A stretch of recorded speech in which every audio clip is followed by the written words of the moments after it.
FM, The Source.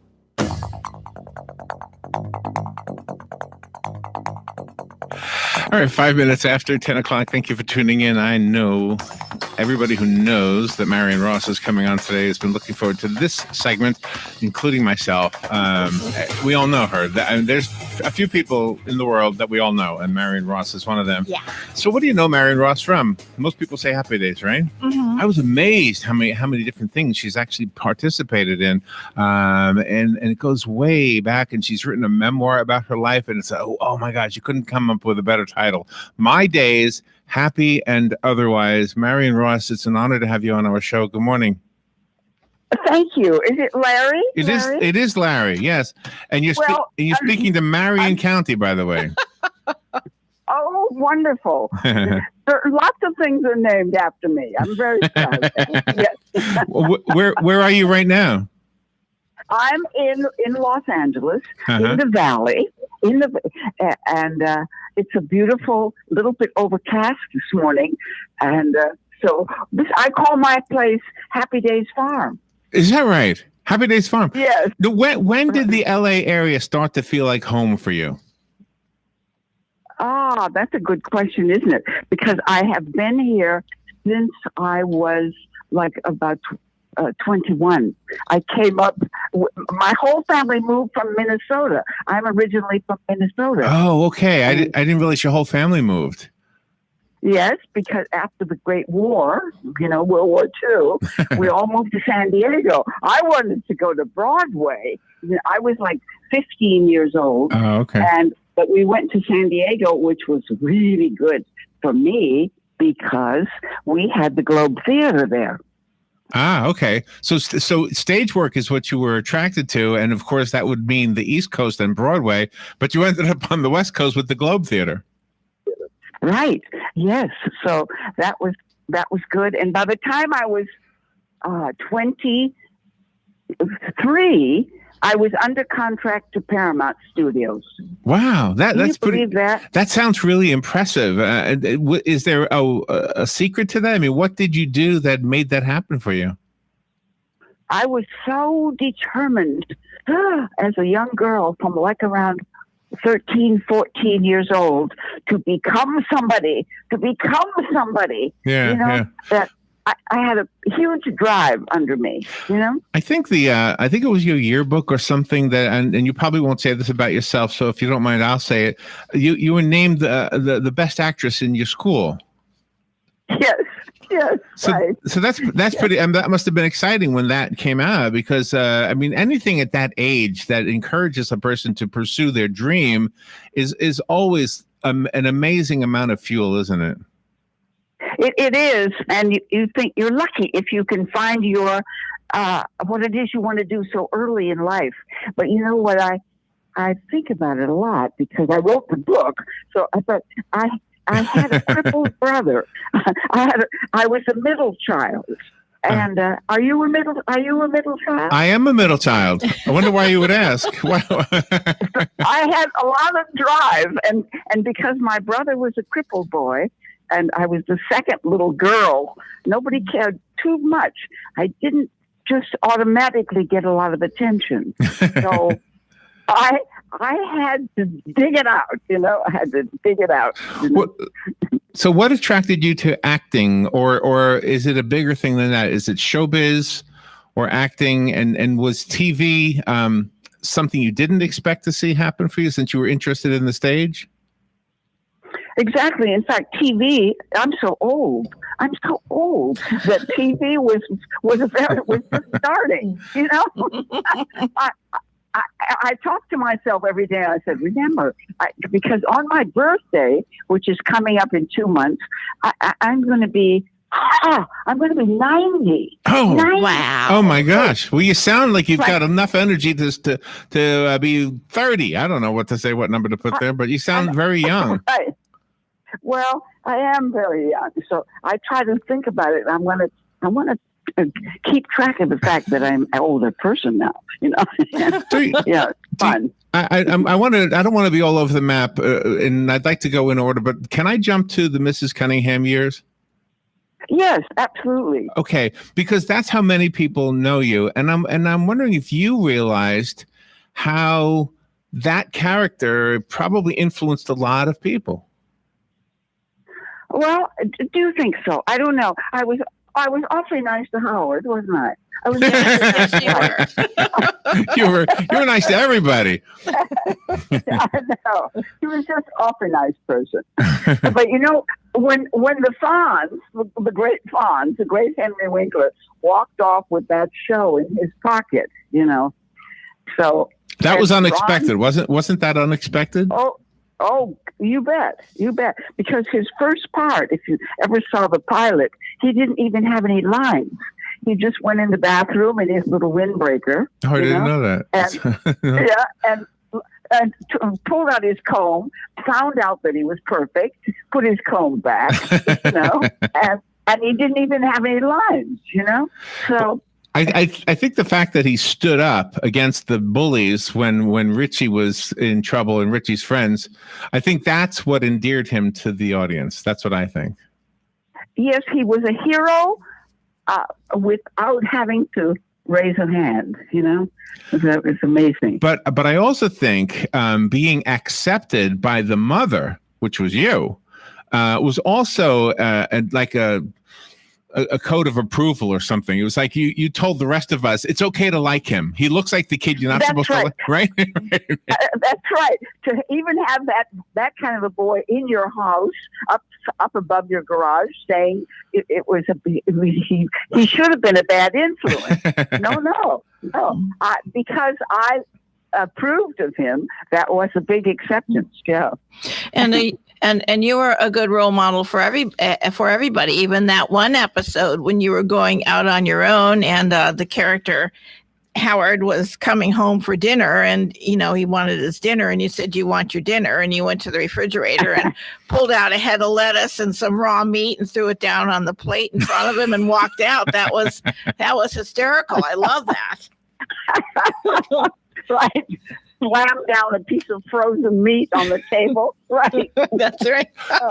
You know, I'm curious about something. When a show develops such a following as Happy Days did, and you all know you are part of something that is a hit. All of a sudden you realize, oh my gosh, we're part of something pretty big. Do the powers that be, the directors or producers or whoever are the people you call your boss, do they give you license at that point to say, you know what, improvise if you want to? And does that happen? Never. Because, you know, a half-hour show, you only have, I forget, maybe about 18 minutes of show. The rest, it's all commercial. That's true, yeah. So it has to be tight. Absolutely. No, you could not improvise. So that was why it helped to have been theater trained. If you were theater trained, then we rehearsed it all week. And then on the night of the show, we had an audience out there. So, you know, even though we were a 3-camera show, we had an audience, and it was exciting.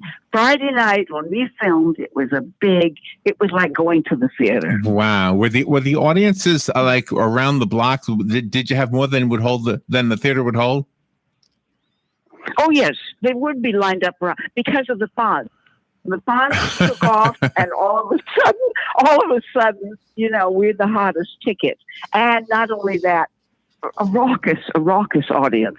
Half the time we could barely use the soundtrack of the laughs because they were all far too really crazy. Oh my gosh, Yeah. that's interesting. Yeah. You had done some really fabulous film work. I mean, gosh, starting from the Glenn Miller story to Some Came Running, and then you went to the funny movie Operation Petticoat. But you also held your own against the people like Shirley MacLaine and the Evening Star. I mean, without your character being there, she wasn't half of what she could have been. Well, it was an interesting role, and Shirley MacLaine is a pretty tough customer to be acting with, I'll tell you. Yeah, it was a very interesting period for me because she would watch me like a hawk, you know? Mm-hmm. She was, and God, she was always going to help me, you know? Being unconscious. I would think. Being in a contract with Paramount must have been a moment that you felt like, oh my gosh, now I'm in. How many times in your life did you feel like, oh my gosh, this is my success moment? How many times did you feel that? There were several of them, weren't there? But still rare. It's a rare feeling. When I was under contract to Paramount, I wish you're so young, but at that period, everything was shot at Paramount, so that when you went on that lot, all the movie stars were there. When you went into the dining room, I mean, Marlene Dietrich would come walking in. Wow. I was acting with Clark Gable, Cary Grant, all these people. It was absolutely movie star time. And so it was rather awe-inspiring and very uncomfortable, I must say, So we would go up to Edith Head. I think you've heard of the great Edith. Oh, Yes. she is such a fashion designer. So, she is fabulous. And they would fit you in a beautiful evening gown. And I would look inside the evening gown, and it had a name tag in there, and I think it was Joan Fontaine. And I thought, oh, okay. So it was very upscale. And one morning, up in makeup, they would make you up and put you under the dryer with a lot of fuss and feathers. A girl next to me gets up out of the dryer, and she stood up and up and up. It was Audrey Hepburn. Oh, wow. Wow. And she was just my age. She was exactly my age. And she was charming. Like you want to die. And I brought out and got 2 candy bars and ate them. Of course.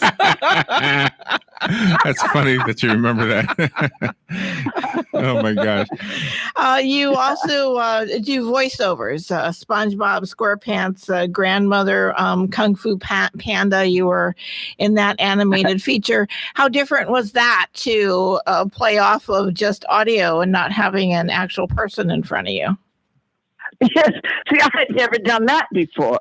And I'm not a typical cartoon actor, And so it was very nice that they gave me the part. That's all I can think, because there's a whole bunch of actors that have that. That's their skill. And that's a whole different. It's all in the voice. It's got to all be in the voice. Do you know we have had your son on this show, Jim Eskerman? Did you? Jim Eskerman? Yeah. Oh, my wonderful son. Yeah. Yeah. And my daughter Ellen, was a writer producer on Friends. I didn't know that. I didn't know that. I love that show. Oh my gosh, that's Robin's show. In fact, today is my son's birthday. Yeah. Oh my gosh! Well, happy Yeah. birthday to Jim. Yeah. Yeah. I must say, he comes on all the time. I've led a pretty nice life. Isn't that nice? So tell me about Erin Moran. She just passed away not too long ago, and when she did, we realized that she didn't have such a great life for some reason at the end. What happened there? Do you know? Oh, she got so involved in drugs. It's a tragedy, and there was really nothing we could do to help her because we really weren't her family, and I think that confused her because she was awfully mad at us, but it wasn't our fault. It was show business, and that's not. You don't want. Try not to put your children into show business, okay? Why not? It looked like such a family. Were you happy being like everybody's mom? That's, I guess, we think that about Florence Henderson too, right? And yes, exactly. There's only 2 or 3 of you that fill that role. We were very much a family, very much, but. Never forget that we're not literally. It's make-believe. And I think that's very confusing if you start as a very young actor. You get reality mixed up with the real thing. And did you play, did you portray Diane Warren at one point? I didn't understand what you said. Did you portray Diane Warren at one point on The Brothers Brannigan? I don't think so. Oh, okay. Okay. I was thinking of Diane Warren, the singer. I thought maybe you had portrayed her. I don't know. I have actually met her though. But I didn't portray her. No. Oh, interesting. So when did you decide to write a memoir? And is there a specific thing you wanted us to know? No. My son brought this David Laurel to my house, and he said, David's going to help you write the story of your life, Mother. I said, no, no, I'm not going to do that. No. And why didn't you want to do it? Well, I don't know. I had no compulsion, so they tied me up. Right. Well, you couldn't have come up with a better. The title is the absolute best title for a biography or an autobiography. Yes, because we had lots of other wives in there. One whole long life. I got divorced when I was 40. So, and I had been such a hot shot, pushing myself, doing so well. Now, boy, did I hit the wall. So that was an interesting time. Wow.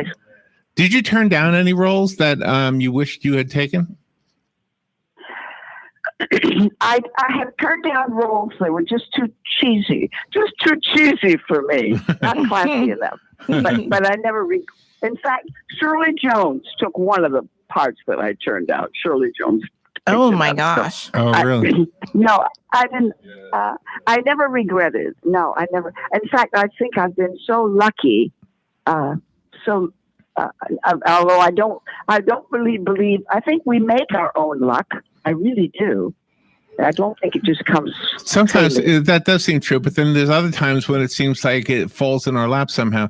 Do you have you had any calls from Hollywood regarding the remake of? Not the remake, but the movie of what's it called again? Downton Abbey. Are you being courted for that movie? No, I'm not, because I am retired now. Oh, you are? Okay. Because one of the last shows I did, I would say to them, "What is that line?" And they'd say, "Well, it's very simple." I said, "I know, but I can't remember it. What is that line?" So I said, children, I think I can wrap it up. You've acted in everything from present day pieces to period pieces like World War II and the cowboy era, like Rawhide and the Lone Ranger. What kind of period piece do you like the best? I like period pieces because women, especially women, were so under so much control then, and I liked wearing a corset, and you would walk differently and you would sit differently, and I love like really trying to transform my whole self, so it's fun. And when I was in college, I did all these plays, all these period plays, and I loved doing the research for a role. So can we get a little personal? No, yes, of course. Okay, the personal question is based on the information about the book, which is, of course, what we want to focus on. It says that you talk about finally finding your soulmate, and I'm so curious, who is that? Who is your soulmate? Well, his name was Paul Michael, and he was an actor from Broadway, and very handsome, very virile. He was went to Brown University. He was purebred Lebanese, Christian Lebanese. So there was something to me, but he was raised in Rhode Island, so very was so American. But to me, I thought he was terribly exotic, and there was something so foreign about him, He was a wonderful cook and a wonderful singer and a wonderful everything. Wasn't that great? And I met him when I was 60. Is that good news? That's good news. Yes. 60. Yeah. It was the hottest romance of my life.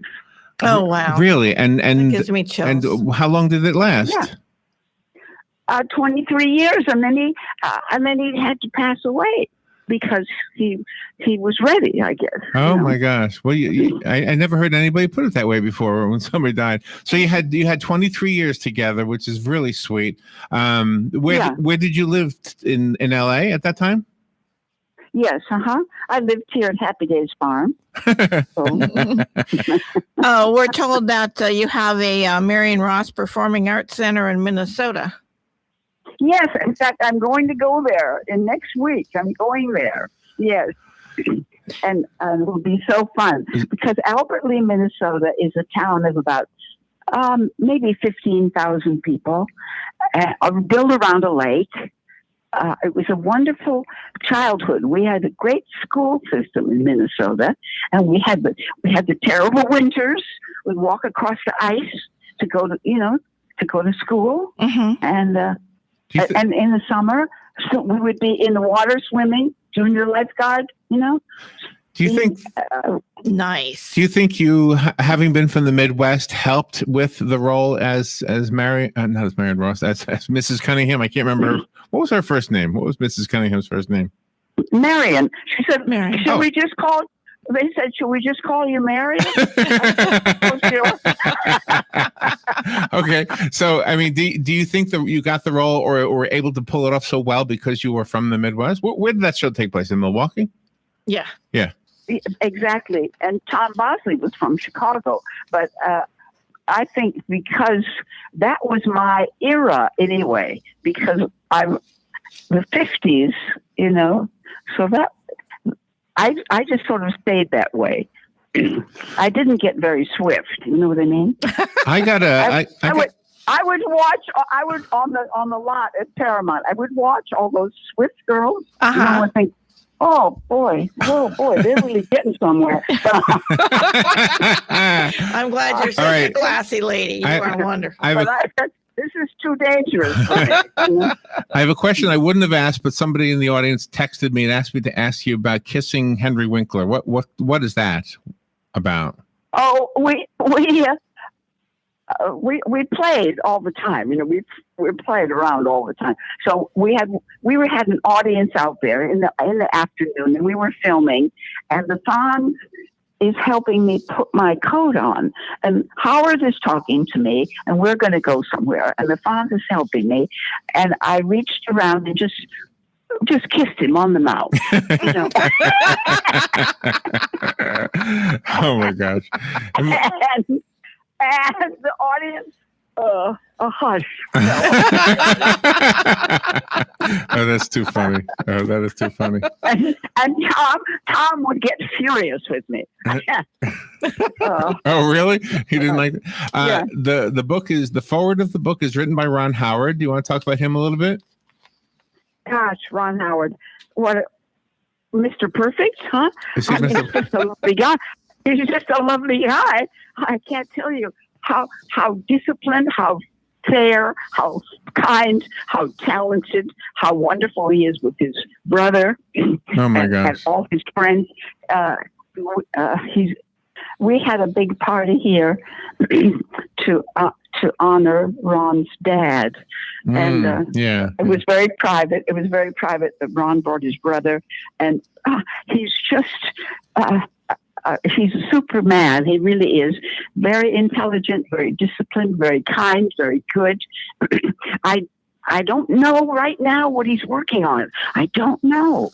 Certainly something that's brewing away. Yeah, he's always got something going. I love his work too, by Absolutely. the way. Marion Ross, it's been such a pleasure to talk to you and an honor.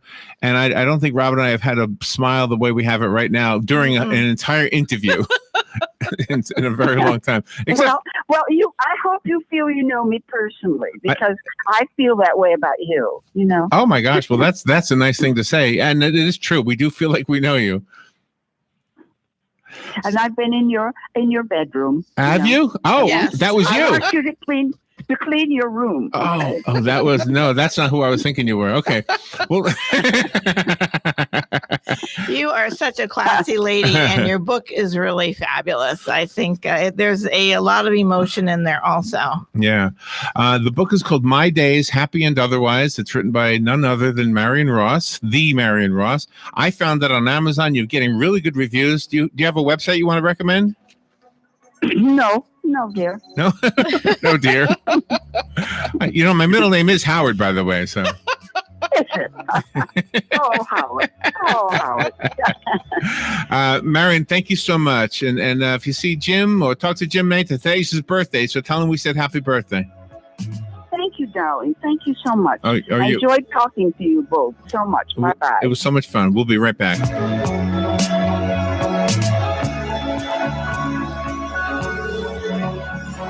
The College of Central Florida is committed to being your first choice for quality higher education. CF has locations in Marion, Citrus, and Levy counties and offers more than 60 academic programs. Earn a certificate, associate, or bachelor's degree with Florida's 2+2 program. A student can complete an associate in arts at CF and be guaranteed admission to a state of Florida university. CF is ranked number 13 in the U.S. for affordability, is military friendly, and offers a full student life experience. Make CF your first choice. Call 352-873-5800. PPIR is a networking group formed to serve the realtor and small business community. It primarily serves the real estate and construction industry, but is open to all businesses that provide any service or product to the real estate business community. PPIR has no membership dues or fees for attendees. The watchwords are keep it simple and maximize net